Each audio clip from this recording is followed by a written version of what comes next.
ಈ ಸಲ big boss 12 ನೋಡ್ತಾ ಇದ್ರೆ ಎಂಟೈರ್ ಕರ್ನಾಟಕನೇ ಗಿಲ್ಲಿ ಫ್ಯಾನ್ ಅಸೋಸಿಯೇಷನ್ ಆಗಿರೋ ತರ ಕಾಣಿಸ್ತಾ ಇದೆ. ಯಾಕಂದ್ರೆ ಇಷ್ಟು ಅವನು ಗಿಲ್ಲಿದು ಮಂಡ್ಯ ಆದ್ರಿಂದ ಮಂಡ್ಯ, ಮೈಸೂರು, ಬೆಂಗಳೂರು ಈ ಭಾಗದ ಜನರು ಗಿಲ್ಲಿಗೆ ಸಪೋರ್ಟ್ ಮಾಡೋದು ಓಕೆ, ಒಂದ್ ಅರ್ಥ ಇದೆ.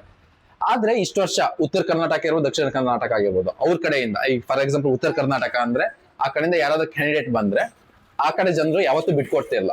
ಏನೇ ಆಗ್ಲಿ ಅವರಿಗೆ ಸಪೋರ್ಟ್, ಬೇರೆ ಕ್ಯಾಂಡಿಡೇಟ್ಸ್ ತಿರ್ಗ ಸಮೇತ ಕೂಡ ನೋಡ್ತಾ ಇರಲಿಲ್ಲ. ಹಾಗೆ ದಕ್ಷಿಣ ಕರ್ನಾಟಕ ಆಗಿರ್ಬೋದು, ಉಡುಪಿ ಆಗಿರ್ಬೋದು, ಮಂಗಳೂರು ಆಗಿರ್ಬೋದು, ಕುಂದಾಪುರ ಆಗಿರ್ಬೋದು, ಆ ಕಡೆಯಿಂದ ಯಾರಾದ್ರೂ ಜನ ಬಂದ್ರೆ ಅವ್ರನ್ನ ಯಾರನ್ನ ಬಿಟ್ಕೊಡ್ತಿರ್ಲಿಲ್ಲ. ಫಾರ್ ಎಕ್ಸಾಂಪಲ್ ಧನಂಜಯ ಆಗಿರ್ಬೋದು, ಶೈನ್ ಶೆಟ್ಟಿ ಆಗಿರ್ಬೋದು, ಆ ಕಡೆ ಕ್ಯಾಂಡಿಡೇಟ್ಸ್ ಬಂದ್ರೆ ಬೇರೆ ಕ್ಯಾಂಡಿಡೇಟ್ಸ್ ಅವ್ರಿಗೆ ಓಟೇ ಹಾಕ್ತಿರ್ಲಿಲ್ಲ. ಉತ್ತರ ಕರ್ನಾಟಕದಲ್ಲೂ ಅಷ್ಟೇ. ಫಾರ್ ಎಕ್ಸಾಂಪಲ್ ನೀವು ಲಾಸ್ಟ್ ಸೀನಲ್ಲಿ ನೋಡಿರ್ತೀರಾ ಹನುಮಂತು, ಆ ಕಡೆ ಜನರು ಯಾವತ್ತೂ ಆ ಕ್ಯಾಂಡಿಡೇಟ್ಸ್ ಬಿಟ್ಕೊಡ್ತಿರ್ಲಿಲ್ಲ. ಬಟ್ ಈ ಸಲ ಒಂಥರ ಮಿರಾಕಲ್ ನಡೆದಿದೆ. ಅದೇನಪ್ಪಾ ಅಂದ್ರೆ ಈಗ ಉತ್ತರ ಕರ್ನಾಟಕದ ಬದಿ ಹೋಗಿ ಕೇಳಿದ್ರು ನಿಮ್ಮ ಫೇವ್ರೆಟ್ ಕಂಟೆಸ್ಟೆಂಟ್ ಯಾರು ಅಂದ್ರೆ ಅದ್ ಗಿಲ್ಲಿ ಅಂತಾರೆ. ಇನ್ನು ದಕ್ಷಿಣ ಕರ್ನಾಟಕದ ಬದಿ ಹೋಗಿ ಕೇಳಿದ್ರು ನಿಮ್ ಫೇವ್ರೆಟ್ ಕಂಟೆಸ್ಟೆಂಟ್ ಯಾರು ಅಂತ ಕೇಳಿದ್ರು ಅದ್ ಗಿಲ್ಲಿ ಅಂತಾರೆ. ಬಟ್ ಒಂಥರ ಗಿಲ್ಲಿ ಮಿರಾಕಲ್ ನಡೆದಿದೆ. ನೀವು ಯಾವ ಜಿಲ್ಲೆಯಿಂದ ಗಿಲ್ಲಿನ ಇಷ್ಟಪಡ್ತೀರಾ ಕಮೆಂಟ್ ಮಾಡಿ.